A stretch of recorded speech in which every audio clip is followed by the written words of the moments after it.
আমি মির্জা আব্বাস সাহেবের বক্তব্যটা দিয়ে শুরু করতে চাই। ওনার বক্তব্যটার প্রতি কার কার সমর্থন আছে? 17 বছর গাছের গোড়ায় পানি দিয়েছি আমরা, আর ফল খেয়েছেন আপনারা। এই আপনারা হচ্ছে এই ইন্টারিম গভর্নমেন্ট এবং তাদের সাথে লেয়াজু থাকার রাজনৈতিক দল এনসিপি বা ছাত্র উপদেষ্টা বা আমাদের উপদেষ্টা যারা আছেন। ইভেন এখানে কেউ কেউ বলছেন যে ডক্টর মোহাম্মদ ইউনূস তিনিও একটা বড় বেনিফিটেড হয়েছেন। ওনার নামে থাকা মামলাগুলো ঝরে গেছে। কয়শো কোটি টাকা জানি 600 কোটি প্লাস মাইনাস একটা ট্যাক্স ছিল, সেটাও তিনি মাফ পেয়ে গেছেন। ইভেন গ্রামীণ ব্যাংকেও 2000 কেউ বলছেন 29, কেউ বলছেন 35 পর্যন্ত এটার একটা সিস্টেম হয়ে গেছে। আবার গ্রামীণ ব্যাংকের সরকারি যে হস্তক্ষেপ ছিল 20%, সেটা 10% বা 5%-এ নামাই নিয়ে আসছেন। তো এই সকল জিনিসগুলো হওয়ার কথা ছিল বা আরো ডেভেলপ হওয়ার কথা ছিল বিএনপির, কিন্তু হচ্ছে ডক্টর মোহাম্মদ ইউনূসের। এখন কেমনে কি হচ্ছে, তাই না? বিএনপি মনে করছে যে এই মুহূর্তে নির্বাচন হলে বিএনপি সরকার গঠন করবে। বাস্তবতা হচ্ছে এটাই, বিএনপি সরকার গঠন করবে। তো এখন নির্বাচন কবে? এই নির্বাচন নিয়ে আমি আমার ভিডিও শিরোনামটা যেটা দিছি যে নিজের পায়ে নিজে কুড়াল মারছেন ডক্টর মোহাম্মদ ইউনূস, কপালে শনি ডেকে আনছেন, কেন আবার আসেন। আল জাজিরাতে দেওয়া একটা সাক্ষাৎকারে তিনি একটা বক্তব্য দিয়েছেন। আমি তখনই বলে দিছি এটা হলে ভেজাল হবে। কোনটা? বিএনপি বা অন্যান্য দলগুলো যখন নির্বাচনমুখী হতে চাচ্ছে, নির্বাচনের সুস্পষ্ট রোডম্যাপ চাচ্ছে, তখন ডক্টর মোহাম্মদ ইউনূস আল জাজিরাকে দেওয়া সাক্ষাৎকারে বললেন যে জনগণ এখনো এই সরকারের উপর আস্থাশীল, তারা নির্বাচন এরকম কি জানি একটা বক্তব্য দিয়েছিলেন যে মানে এই সরকারের উপর তাদের সবকিছু কনফিডেন্স আছে বা ভরসা রাখছে, তারা মনে করছে যে এই সরকার দেশকে উন্নতির দিকে নিয়ে যাচ্ছে, এরকম একটা বক্তব্য দিচ্ছেন। এর পরের দিনই সম্ভবত আমির হোসেন আমু সাহেব তিনি বলছিলেন ওই জনগণ কারা। আমি সবসময় বলি এদেশের জনগণ বলতে কোনো শব্দ নেই, আপনাকে চুজ করতে হবে তুমি কি এনসিপির জনগণ, নাকি জামাতি জনগণ, নাকি বিএনপির, নাকি আওয়ামী জনগণ, নাকি মানে যতগুলা রাজনৈতিক দল কম বেশি আছে। কিন্তু রাজনৈতিক দলগুলা, ইভেন আপনি যদি দেখেন ডক্টর মোহাম্মদ ইউনূসও ওই যে সামষ্টিক জনগণ, এটা তাদের ভুল শব্দ ব্যবহার। ওনার বলা দরকার ছিল আমাকে যারা ভালোবাসে সেই টাইপের জনগণ, কিন্তু এটা আমাদের কেউই বলে না। এনসিপিও কথায় কথা বলে এই দেশের ছাত্র জনতা। বাবা, কোন ছাত্র কোন জনতা? ছাত্রদের মধ্যে তো 2-4 হাজার দল আছে। বলা উচিত যে আমাদেরকে যারা সাপোর্ট করে বা আমাদের সাথে থাকলে যাদের ফায়দা হবে সেই ছাত্র, সেই জনতা।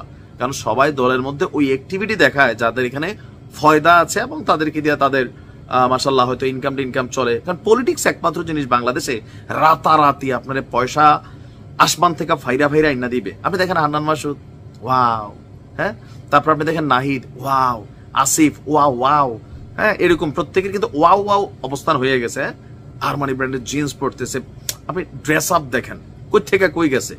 আওয়ামী লীগের একজন এমপি, বিএনপির একজন এমপি, মন্ত্রী, যতগুলা সুযোগ সুবিধা নিচ্ছে এক চামচ এই নাহিদরা ছাইরা দিয়ে আসছে ক্ষমতায় বৈশা। পদত্যাগের কোন নজির এই সরকারের মধ্যে কেউ তৈরি করে নাই। এইখানে এগুলা হবে না, কারণ চেয়ারের মধ্যে কি যেন আছে কি আছে বলা যাবে না।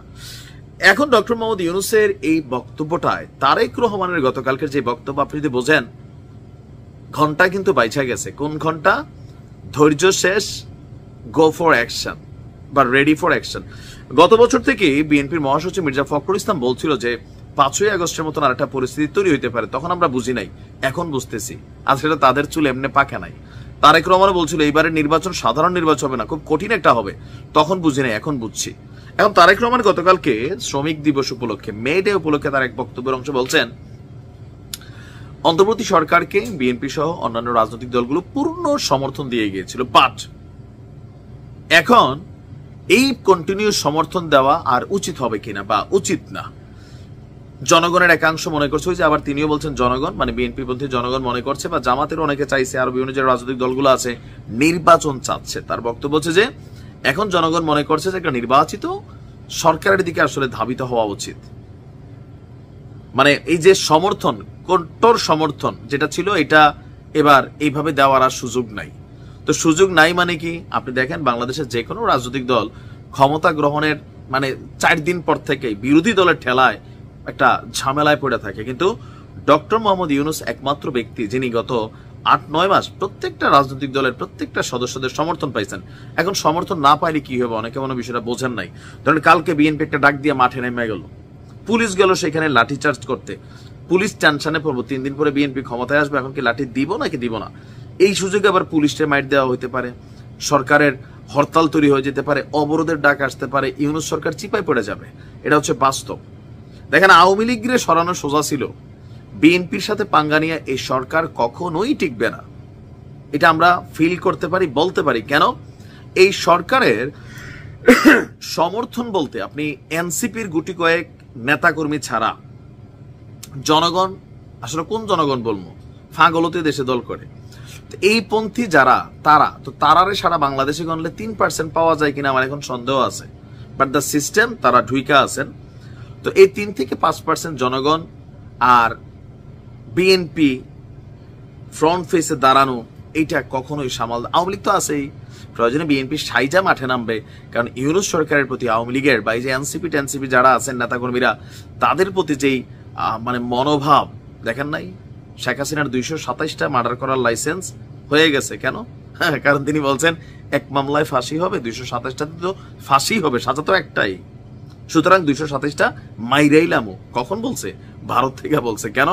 যেই পরিমাণ ওনার নামে খুনের মামলা হচ্ছে, আর যেই মামলাগুলো হচ্ছে এগুলো সবগুলো পলিটিক্যালি হচ্ছে, হুকুমদাতা হিসেবে তিনি কানেক্টেড। তো সেই জায়গা থেকে আওয়ামী লীগের মনোভাবটা কি বুঝছেন নি? আর বিএনপি বা আওয়ামী লীগ একসময় বলছিল যে আওয়ামী লীগ ক্ষমতা থেকে গেলে একদিনে 5 লক্ষ মানুষ মরবে।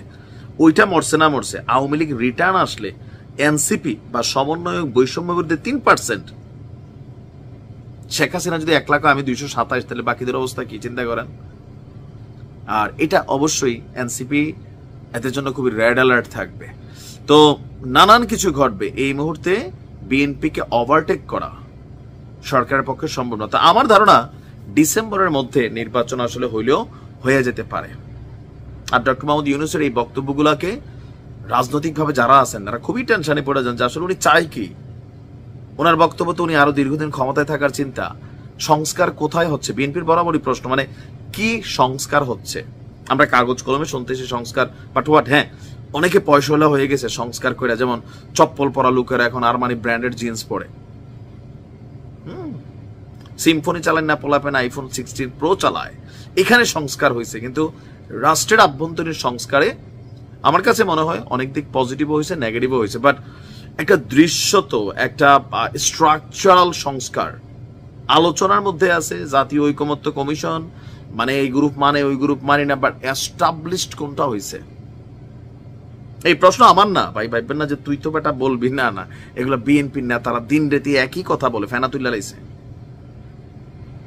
তো এর মাঝখানে আইসা ডক্টর মোহাম্মদ ইউনূস যখন আল জাজিরাকে সাক্ষাৎকারটা দিচ্ছেন, স্বাভাবিক গাছে আর মাছে লেগে গেছে। দেখা যাক এটার ইফেক্ট কি হয়, আসলে সময় বলে দিবে। ভালো থাকুন, আসসালামু আলাইকুম।